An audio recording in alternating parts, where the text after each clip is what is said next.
যুক্তরাষ্ট্র ইসরায়েল যৌথ হামলায় খামেনির মৃত্যু ঘিরে মধ্যপ্রাচ্য জুড়ে যুদ্ধের দামামা। ইরানের পক্ষ নিয়ে কিম পুতিনের বিবৃতি, ডোনাল্ড ট্রাম্পের কড়া সমালোচনা। একযোগে ২৭ দেশের মার্কিন ঘাঁটিতে ইরানের ক্ষেপণাস্ত্র হামলা। সংযুক্ত আরব আমিরাত ও কাতারে আইআরজিসির নজিরবিহীন তাণ্ডব। শহর জুড়ে রেড অ্যালার্ট, উত্তপ্ত পরিস্থিতি। খামেনিকে হত্যার জেরে ফুঁসে উঠেছে পাকিস্তানের জনগণ। করাচিতে মার্কিন দূতাবাস এলাকায় ব্যাপক ভাঙচুর। পুলিশের সঙ্গে বিক্ষোভকারীদের সংঘর্ষে নিহত ৯। খামেনিকে হত্যার পর মার্কিন প্রেসিডেন্টের বিস্ফোরক মন্তব্য। সৌদি যুবরাজের দিকে অভিযোগের তীর। মুখে কুলুপ এঁটেছেন মোহাম্মদ বিন সালমান।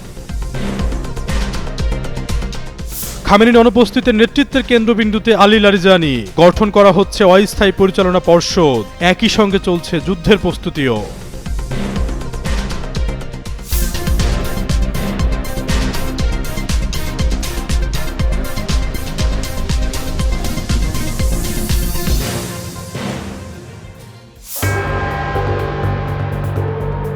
ইরানে মার্কিন ইসরায়েল যৌথ হামলায় দেশটির সর্বোচ্চ নেতা আয়াতুল্লাহ আলী খামেনির মৃত্যুর পর মধ্যপ্রাচ্য জুড়ে যুদ্ধ পরিস্থিতি বিরাজ করছে। এরই মধ্যে একযোগে ২৭ দেশের মার্কিন ঘাঁটিতে হামলা চালিয়েছে ইরানের সশস্ত্র বাহিনী। তেহরানের পক্ষ থেকে বলা হয়েছে যে কোনো মূল্যে খামেনি হত্যার প্রতিশোধ নেওয়া হবে। পাল্টাপাল্টি হামলা, কূটনৈতিক হুমকি এবং আঞ্চলিক জোটগুলোর সক্রিয়তায় পুরো অঞ্চল জুড়ে অস্থিরতা ছড়িয়ে পড়েছে। ইরানের সর্বোচ্চ নেতা আয়াতুল্লাহ আলী খামেনির হত্যাকাণ্ডকে নৃশংস ও নিষ্ঠুর হিসেবে অভিহিত করে নিন্দা জানিয়েছেন রাশিয়ার প্রেসিডেন্ট ভ্লাদিমির পুতিন। কাতার ভিত্তিক সংবাদ মাধ্যম আল জাজিরার এক প্রতিবেদনে জানানো হয়, একই সঙ্গে ইরানের উপর মার্কিন ইসরায়েলি হামলাকে অবৈধ আগ্রাসন বলে আখ্যা দিয়েছে উত্তর কোরিয়া। রাশিয়ার রাষ্ট্রীয় সংবাদ সংস্থা তাসের বরাতে আল জাজিরা জানায়, রাশিয়ার প্রেসিডেন্ট ভ্লাদিমির পুতিন ইরানের প্রেসিডেন্ট মাসুদ পেজেশকিয়ানের কাছে পাঠানো এক বার্তায় গভীর শোক ও সমবেদনা প্রকাশ করেছেন। পুতিন এই হত্যাকাণ্ডকে একটি সিনিক্যাল মার্ডার বা অত্যন্ত ঠান্ডা মাথার হত্যাকাণ্ড হিসেবে বর্ণনা করেছেন। রুশ প্রেসিডেন্টের মতে এই ঘটনাটি কেবল অমানবিকই নয়, বরং এটি আন্তর্জাতিক আইন এবং মানবিক নৈতিকতার সমস্ত মানদণ্ডকে অবমাননা করেছে। এই ধরনের পদক্ষেপ মধ্যপ্রাচ্যের পরিস্থিতিকে আরও অস্থিতিশীল করে তুলবে। এদিকে ইরানের উপর মার্কিন ও ইসরায়েলি যৌথ হামলার কড়া সমালোচনা করেছে উত্তর কোরিয়া।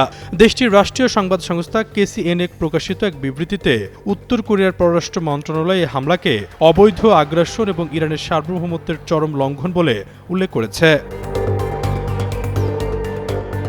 বিবৃতিতে পিয়ংইয়ংয়ের এক মুখপাত্র বলেন, এই হামলায় যুক্তরাষ্ট্রের সম্পৃক্ততা আমাদের প্রত্যাশার মধ্যে ছিল। যুক্তরাষ্ট্রের আধিপত্যবাদে ও গ্যাংস্টার সুলভ আচরণের কারণে এটি একটি অনিবার্য পরিণতি। উত্তর কোরিয়া জানিয়েছে, যুক্তরাষ্ট্র ইসরায়েলের আগ্রাসনমূলক যুদ্ধ কোনো অবস্থাতেই গ্রহণযোগ্য নয় এবং এর ফলে বৈশ্বিক শান্তি মারাত্মক ঝুঁকিতে পড়বে। বিশেষজ্ঞরা বলছেন, সরাসরি ইরান ইসরায়েল যুদ্ধ শুরু হলে লেবানন, সিরিয়া ও গাজা উপত্যকা সহ আশেপাশের অঞ্চলগুলো বড় ধরনের সংঘাত জড়িয়ে পড়তে পারে। এতে মানবিক সংকট আরও তীব্র হওয়ার আশঙ্কা রয়েছে। ইউরোপীয় দেশগুলো কূটনৈতিক সমাধানের ওপর জোর দিচ্ছে। তাদের আশঙ্কা, এই সংঘাত বড় আকার ধারণ করলে তেল সরবরাহ ও বৈশ্বিক অর্থনীতিতে নেতিবাচক প্রভাব পড়তে পারে। আশরাফুল ইসলাম, যুগান্তর নিউজ। মধ্যপ্রাচ্যের উপসাগরীয় দেশ এবং যুক্তরাষ্ট্রের ঘনিষ্ঠ মিত্র সংযুক্ত আরব আমিরাতে শনিবার থেকে এ পর্যন্ত মোট ১৩৭টি ক্ষেপণাস্ত্র এবং ২০৯টি বিস্ফোরকবাহী ড্রোন নিক্ষেপ করেছে ইরান। অধিকাংশ ক্ষেপণাস্ত্র ড্রোন এয়ার ডিফেন্স সিস্টেমের সাহায্যে লক্ষ্যবস্তুতে আঘাত হানার আগেই ধ্বংস করতে সক্ষম হয়েছে আমিরাতের প্রতিরক্ষা বাহিনী। তবে কয়েকটিকে আটকানো সম্ভব হয়নি। সেসব ড্রোন ও ক্ষেপণাস্ত্রের আঘাতে দেশটিতে অন্তত একজন নিহত হয়েছেন এবং আহত হয়েছেন আরও ৭ জন। বিশ্বের ব্যস্ততম আন্তর্জাতিক বিমানবন্দর দুবাই বিমানবন্দরে আঘাত এনেছে ইরানি ড্রোন। বিসওয়াক্স আর ভিটামিন ই সমৃদ্ধ স্কোয়ারের ময়শ্চারাইজিং মেরি লিপ কেয়ার, এবার হাসুন প্রাণ খুলে। আমিরাতের প্রতিরক্ষা বাহিনীর সর্বশেষ বিবৃতিতে জানানো হয়েছে এই তথ্য। সংযুক্ত আরব আমিরাতের রাজধানী আবুধাবির দক্ষিণে অবস্থিত আল দাফরা বিমান ঘাঁটি এবং দুবাইয়ের জেবেল আলী বন্দর যৌথভাবে ব্যবহার করে আমিরাত ও মার্কিন সেনাবাহিনী। ইরানের সর্বোচ্চ নেতা আয়াতুল্লাহ আলী খামেনি হত্যার প্রতিবাদে শুধু আমিরাত নয়, ইসরায়েলও ভয়াবহ হামলা চালিয়েছে ইরান। সেখানে তাদের হামলায় ৪০টিরও বেশি ভবন ধ্বংস হয়েছে বলে জানা গেছে। খামেনি হত্যার এই শোক ও ক্ষোভ ছড়িয়ে পড়েছে ভারত নিয়ন্ত্রিত কাশ্মীর ও পাকিস্তানেও। কাশ্মীরের লাখো মানুষ রাজপথে নেমে বিক্ষোভ প্রদর্শন করেছেন। অন্যদিকে পাকিস্তানে মার্কিন দূতাবাসের সামনে বিক্ষোভ করতে গিয়ে পুলিশের সঙ্গে সংঘর্ষে অন্তত ৬ জন নিহত হওয়ার খবর পাওয়া গেছে। উদ্ভূত পরিস্থিতিতে পুরো মধ্যপ্রাচ্য এবং দক্ষিণ এশিয়ার একাংশে এক অস্থির পরিস্থিতি বিরাজ করছে।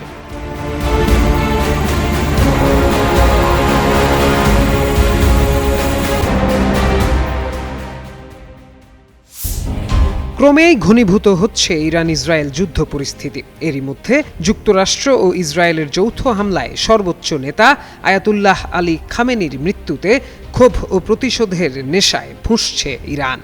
এমন পরিস্থিতিতে স্মরণকালের ভয়াবহ আক্রমণের হুঁশিয়ারি দেয় ইরানের Islamic Revolutionary Guard Corps IRGC। তারই প্রেক্ষিতে মধ্যপ্রাচ্য জুড়ে অবস্থিত ২৭টি মার্কিন সামরিক ঘাঁটিতে এরই মধ্যে ভয়াবহ হামলা চালিয়েছে সংস্থাটি। এক প্রতিবেদনে এমনটাই জানিয়েছে আন্তর্জাতিক সংবাদ মাধ্যম আল জাজিরা। ইরানের রাষ্ট্রীয় সংবাদ মাধ্যমের বরাতে আল জাজিরার প্রতিবেদনে বলা হয়, যুক্তরাষ্ট্র ও ইসরায়েলি বাহিনীর যৌথ বোমা বর্ষণের পাল্টা প্রতিশোধ হিসেবে এটি ছিল তেহরানের পক্ষ থেকে ৬ষ্ঠ দফার হামলা। এই অভিযানে ইসরায়েল এবং মধ্যপ্রাচ্যের বিভিন্ন মার্কিন ঘাঁটিকে লক্ষ্য করে ব্যাপক ক্ষেপণাস্ত্র ও ড্রোন নিক্ষেপ করা হয়েছে।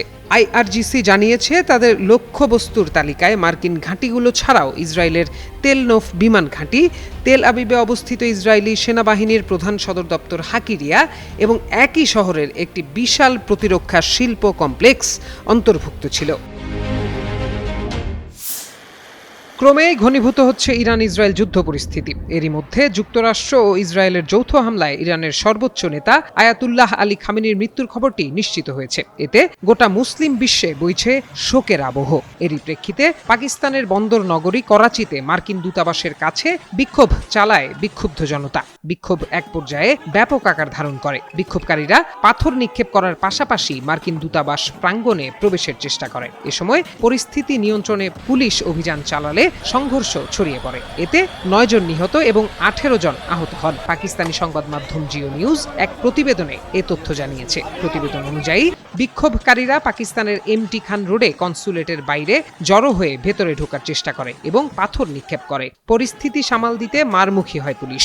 এক পর্যায়ে সংঘর্ষে ৯ জন নিহত হন। আহতদের নিকটবর্তী হাসপাতালে চিকিৎসার জন্য পাঠানো হয়েছে। এ ঘটনায় সিন্ধুর স্বরাষ্ট্রমন্ত্রী জিয়াউল হাসান করাচির অতিরিক্ত আইজির কাছে ঘটনার বিস্তারিত প্রতিবেদন দাখিল করেছেন। এক বিবৃতিতে তিনি বলেন, কাউকে আইন নিজের হাতে তুলে নিতে দেয়া হবে না। প্রদেশ জুড়ে সংবেদনশীল স্থাপনাগুলোর নিরাপত্তা আরও জোরদার করার নির্দেশও দেন তিনি।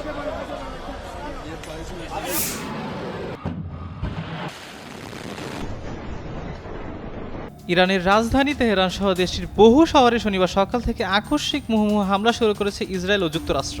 দেশ দুইটির যৌথ হামলা ইরানের সর্বোচ্চ নেতা আয়াতুল্লাহ আলী খামেনি নিহত হয়েছেন। সেই সঙ্গে ইরানের শীর্ষ আরও অনেক নেতা ও কমান্ডার নিহত হয়েছেন। এমন পরিস্থিতির মধ্যে চাঞ্চল্যকর রিপোর্ট প্রকাশ করেছে প্রভাবশালী মার্কিন সংবাদ মাধ্যম দ্য ওয়াশিংটন পোস্ট এবং বার্তা সংস্থা রয়টার্স। প্রতিবেদনে বলা হয়েছে, ইরানে হামলা শুরুর নৈপথ্যে রয়েছে ইসরায়েল ও সৌদি আরব। দেশ দুইটির চাপে ইরানে হামলা শুরু হয়েছে বলে রিপোর্টে বলা হয়েছে। রয়টার্স বলছে, ইরানে হামলা না করার জন্য সৌদি যুবরাজ প্রকাশ্যে কূটনীতিকে সমর্থন দিতেন এবং বলতেন তেহরানে হামলা চালানোর জন্য সৌদির ভূখণ্ড ব্যবহার করা যাবে না। কিন্তু মার্কিন প্রেসিডেন্ট ডোনাল্ড ট্রাম্পের সঙ্গে কথা বলার সময় ইরানে হামলা নিয়ে ভিন্ন কথা বলতেন সৌদি যুবরাজ। তিনি ট্রাম্পকে সতর্ক করতেন, ইরানে হামলা চালাতে যুক্তরাষ্ট্র পদক্ষেপ না নিলে পরিণতি খারাপ হবে। দুইটি সূত্র রয়টার্সকে জানিয়েছে, ইরানে হামলা শুরুর কিছুক্ষণ আগে খামেনি নিরাপদ একটি স্থানে তার দুই সিনিয়র উপদেষ্টা আলী লারিজানি এবং আলী শামখানির সঙ্গে বৈঠক করছিলেন। এরপরেই সেখানে অতর্কিত হামলা চালায় ইসরায়েল যুক্তরাষ্ট্র। রিপোর্টে আরও বলা হয়েছে, ইসরায়েল সৌদির চাপেই ট্রাম্প ইরানে হামলা শুরু করেছে। ইরানে হামলা শুরু করার জন্য ট্রাম্পের সঙ্গে একাধিকবার কথা বলেছেন সৌদি যুবরাজ,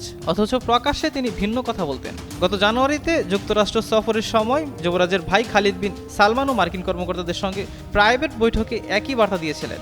যুবরাজ সালমানের ঘনিষ্ঠ ব্যক্তিরা জানিয়েছেন যে তিনি তেহরানকে রিয়াদের প্রধান আঞ্চলিক প্রতিপক্ষ হিসেবে দেখেন। সর্বশেষ ট্রাম্প ঘোষণা দিয়েছেন যে ইরানে সরকার পরিবর্তন না হওয়া পর্যন্ত হামলা অব্যাহত থাকবে। খামেনিকে হত্যার পর যেন গায়ে আরও বেশি জ্বালা ধরে গেছে ইরানের। একযোগে মধ্যপ্রাচ্যের ২৭ মার্কিন ঘাঁটিতে হামলা চালিয়েছে তেহরান। এমনকি ইসরায়েলে ব্যাপক হারে হামলা শুরু করে দিয়েছে ইরান। একের পর এক তেল আবিবের বিভিন্ন এলাকায় চালানো হচ্ছে রকেট আর মিসাইল হামলা। ভিডিও ফুটেজে দেখা যায় বেশ কয়েকটি ভবন গুড়িয়ে দেওয়া হয়েছে। IRGC বলছে, ইসরায়েলের তেলনোফ বিমান ঘাঁটি, তেল আবিবে ইসরায়েলি সেনাবাহিনীর কমান্ড সদর দফতর, হাকিরিয়া এবং একই শহরের একটি বড় প্রতিরক্ষা শিল্প কমপ্লেক্সে হামলা চালানো হয়েছে। এর পাশাপাশি মধ্যপ্রাচ্যে অবস্থিত ২৭টি মার্কিন ঘাঁটিতেও আক্রমণ করেছে ইরান। তারা বলছে, ইরানি বাহিনী এক ভিন্নধর্মী ও কঠোর প্রতিশোধের পদক্ষেপ বাস্তবায়ন করবে। ক্রমেই ঘনীভূত হচ্ছে ইরান ইসরায়েল যুদ্ধ পরিস্থিতি। এরই মধ্যে যুক্তরাষ্ট্র ও ইসরায়েলের যৌথ হামলায় সর্বোচ্চ নেতা আয়াতুল্লাহ আলী খামেনির মৃত্যুতে ক্ষোভ ও প্রতিশোধের নেশায় ফুঁসছে ইরান। এমন পরিস্থিতিতে স্মরণকালের ভয়াবহ আক্রমণের হুঁশিয়ারি দেয় ইরানের Islamic Revolutionary Guard Corps IRGC। তারই প্রেক্ষিতে মধ্যপ্রাচ্য জুড়ে অবস্থিত ২৭টি মার্কিন সামরিক ঘাঁটিতে এরই মধ্যে ভয়াবহ হামলা চালিয়েছে সংস্থাটি। এক প্রতিবেদনে এমনটাই জানিয়েছে আন্তর্জাতিক সংবাদ মাধ্যম আল জাজিরা। ইরানের রাষ্ট্রীয় সংবাদ মাধ্যমের বরাতে আল জাজিরার প্রতিবেদনে বলা হয়, যুক্তরাষ্ট্র ও ইসরায়েলি বাহিনীর যৌথ বোমা বর্ষণের পাল্টা প্রতিশোধ হিসেবে এটি ছিল তেহরানের পক্ষ থেকে ৬ষ্ঠ দফার হামলা। এই অভিযানে ইসরায়েল এবং মধ্যপ্রাচ্যের বিভিন্ন মার্কিন ঘাঁটিকে লক্ষ্য করে ব্যাপক ক্ষেপণাস্ত্র ও ড্রোন নিক্ষেপ করা হয়েছে। IRGC জানিয়েছে, তাদের লক্ষ্যবস্তুর তালিকায় মার্কিন ঘাঁটিগুলো ছাড়াও ইসরায়েলের তেলনোফ বিমান ঘাঁটি, তেল আবিবে অবস্থিত ইসরায়েলি সেনাবাহিনীর প্রধান সদর দপ্তর হাকিরিয়া এবং একই শহরের একটি বিশাল প্রতিরক্ষা শিল্প কমপ্লেক্স অন্তর্ভুক্ত ছিল। ইরানে হামলায় দেশটির সর্বোচ্চ নেতা আয়াতুল্লাহ আলী খামেনি নিহত হয়েছেন। শোকে মুহ্যমান গোটা জাতি, নেতা শূন্য হয়ে গেছে তেহরান। এর মধ্যে ৭ দিনের ছুটি ও ৪০ দিনের রাষ্ট্রীয় শোক ঘোষণা করেছে দেশটি। এখন প্রশ্ন, খামেনির মৃত্যুর পর ইরানের নেতৃত্ব কে দেবেন? এই প্রশ্নের উত্তর খুঁজেছে আল জাজিরা। এ বিষয়ে সংবাদ মাধ্যমটির প্রতিবেদনে বলা হয়, সর্বোচ্চ নেতার মৃত্যু হলে কি হবে সে ব্যাপারে ইরানের সংবিধানে একটি নির্দিষ্ট প্রক্রিয়া নির্ধারিত আছে। সেই প্রক্রিয়া অনুযায়ী ৩ সদস্যের একটি পরিষদ দেশটি দায়িত্ব নেবে। এই পরিষদে থাকবেন ইরানের প্রেসিডেন্ট, বিচার বিভাগের প্রধান ও গার্ডিয়ান কাউন্সিলের একজন ধর্মীয় নেতা। ইরানের উপর ইসরায়েলি বা যুক্তরাষ্ট্রের হামলা কিংবা শীর্ষ নেতৃত্বের গুপ্ত হত্যার আশঙ্কার মধ্যেই এক মাস্টার প্ল্যান নিয়েছিলেন দেশটির সর্বোচ্চ নেতা আয়াতুল্লাহ আলী খামেনিও। নিউ ইয়র্ক টাইমসের এক প্রতিবেদনে জানানো হয়েছে, খামেনির অবর্তমানে বা যে কোনো জরুরি পরিস্থিতিতে দেশের অস্তিত্ব টিকিয়ে রাখতে এবং প্রশাসনিক ধারাবাহিকতা বজায় রাখতে জাতীয় নিরাপত্তা প্রধান আলী লারিজানিকে বিশেষ দায়িত্ব দেওয়া হয়েছে। যদিও লারিজানি দেশটির সর্বোচ্চ নেতা হওয়ার দৌড়ে নেই বললেই চলে, কারণ এই পদের জন্য জ্যেষ্ঠ শিয়া আলেম হওয়া বাধ্যতামূলক। কিন্তু ইরানের শীর্ষ নেতৃত্ব যদি পুরোপুরি নিশ্চিহ্ন হয়ে যায়, সেক্ষেত্রে দেশ পরিচালনার জন্য যারা যোগ্য প্রার্থী তিনি তাদেরই অন্যতম।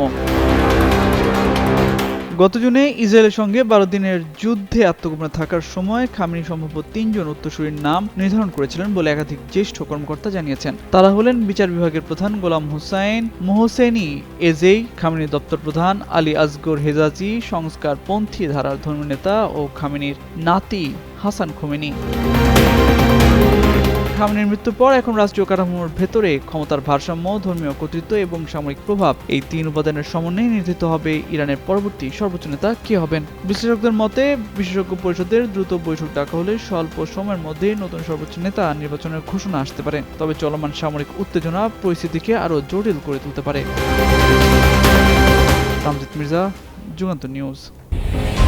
ইরানে চালানো ইসরায়েল ও যুক্তরাষ্ট্রের সামরিক আগ্রাসনের তীব্র নিন্দা জানিয়েছে রাশিয়া। দেশটির পররাষ্ট্র মন্ত্রণালয় এক বিবৃতিতে বলেছে, ইরান ও তার পারমাণবিক স্থাপনায় হামলা কোনোভাবেই গ্রহণযোগ্য নয়। এ তথ্য জানিয়েছে দি ওয়াল স্ট্রিট জার্নাল। রাশিয়া এক বিবৃতিতে জানিয়েছে, ওয়াশিংটন ও তেল আবিবের এই পদক্ষেপ আন্তর্জাতিক আইন এবং আঞ্চলিক স্থিতিশীলতার পরিপন্থী। রাশিয়া সতর্ক করে বলেছে, এমন সামরিক অভিযান পরিস্থিতিকে আরও অস্থিতিশীল করে তুলতে পারে এবং সহিংসতার মাত্রা আরও বাড়িয়ে তুলতে পারে। বিবৃতিতে আরও বলা হয়েছে, মানবসৃষ্ট সংকটের যে কোনো নেতিবাচক পরিণতির দায় যুক্তরাষ্ট্র ও ইসরায়েলকেই নিতে হবে। এর মধ্যে উত্তেজনা বৃদ্ধি ও পরিস্থিতির মধ্যে আরও অবনতির ঝুঁকিও রয়েছে। এর আগেও শনিবার ইরানে চালানো হামলার নিন্দা জানিয়ে রাশিয়া এক বিপজ্জনক অভিযান হিসেবে উল্লেখ করে এবং বলে এটি পুরো অঞ্চলকে ভয়াবহ বিপর্যয়ের দিকে ঠেলে দিতে পারে। এদিকে ইসরায়েল যুক্তরাষ্ট্রের যৌথ হামলায় আয়াতুল্লাহ আলী খামেনি নিহত হয়েছেন বলে নিশ্চিত করেছেন ইরানের সংবাদ মাধ্যম। দেশটির তাসনিম নিউজ এজেন্সি ও ফার্স নিউজ এজেন্সি এ তথ্য প্রকাশ করেছে। এদিকে আয়াতুল্লাহ আলী খামেনির মৃত্যুর ঘটনায় মধ্যপ্রাচ্যের চলমান সংকট আরও গভীর হওয়ার আশঙ্কা তৈরি হয়েছে বলে অনেকেই ধারণা করছেন। আমরা শোকাহত। আমি বলছি, আমরা শোক পালন করছি। আমেরিকার প্রেসিডেন্ট বারবার বলছেন তাদের সেনাবাহিনী বিশ্বের শক্তিশালী। তাদের দাবি এটি নাকি বিশ্বের ১ নম্বর সেনাবাহিনী। কখনো শক্তিশালী বাহিনীও এমন থাপ্পড় খায় যে উঠতে পারে না। তারা বলে ইরানে যুদ্ধজাহাজ পাঠিয়েছে। জাহাজ অবশ্যই বিপজ্জনক, তবে জাহাজের চেয়েও বিপজ্জনক হলো আমাদের সেই বিশেষ অস্ত্র, যা ওই জাহাজকে অনায়াসেই সমুদ্রের তলদেশে পাঠিয়ে দিতে পারে। প্রেসিডেন্ট বলেছেন, ৪৭ বছর ধরে আমেরিকা আমাদের ধ্বংস করতে পারেনি। তিনি নিজের জনগণের কাছে এই ব্যর্থতার অভিযোগ করেছেন। که آمریکا نتوانسته جمهوری اسلامی رو از بین ببره. দীর্ঘ ৪৭ বছর তারা ইসলামী প্রজাতন্ত্রকে কিছুই করতে পারেনি। এটি একটি ভালো স্বীকারোক্তি। আমি বলছি ভবিষ্যতেও আপনারা এটি করতে পারবেন না। আলোচনার আগেই ফলাফল নির্ধারণ করা একটি ভুল ও বোকামি। আপনি আলোচনার ডাক দিয়ে কেন ফল আগেই চাপিয়ে দিচ্ছেন? বলছেন অমুক চুক্তিতেই আসতে হবে। এটি তো বোকামির কাজ। আমেরিকার নেতা, সিনেটর এবং প্রেসিডেন্ট এই বোকামিই করছেন। প্রেসিডেন্ট মাঝে মাঝে হুমকি দেন এবং নানা শর্ত আরোপ করেন। তিনি বলেন কি করতে হবে আর কি করা যাবে না। এর অর্থ তারা ইরান জাতির ওপর আধিপত্য বিস্তার করতে চায়। ইরান জাতি তাদের ইসলামী ও শিয়া আদর্শ ভালোভাবে জানে। আমাদের শহীদের তালিকা এবং আত্মত্যাগের পরিধি অনেক বড়। বিদ্রোহী ও অর্থলোভী হোতা ছাড়া বাকি সবাই আমাদের আপনজন। নিরাপত্তা রক্ষী থেকে সাধারণ পথচারী সবাই আমাদেরই সন্তান। এমনকি যারা বিদ্রোহীদের সাথে ছিল তারাও আমাদের সন্তান। তারা ভুল করেছে, আল্লাহ যেন তাদের ক্ষমা ও রহমত দান করেন। ইসলামী প্রজাতন্ত্র এবং জনগণ একে অপরের থেকে বিচ্ছিন্ন নয়। تسلط بر ملت ایرانن. ملت ইরান প্রজাতন্ত্র মানেই হলো এই সুদৃঢ় ইরান জাতি। এই জাতি দেশের উন্নতির জন্য সর্বদা সর্বোচ্চ চেষ্টা করতে প্রস্তুত। این ملتی که حاضره برای پیشرفت خودش زحمت بکشه، کار کنه، تلاش کنه. کسی مثل من با کسی مثل یزید بیعت نمیکنه. ملت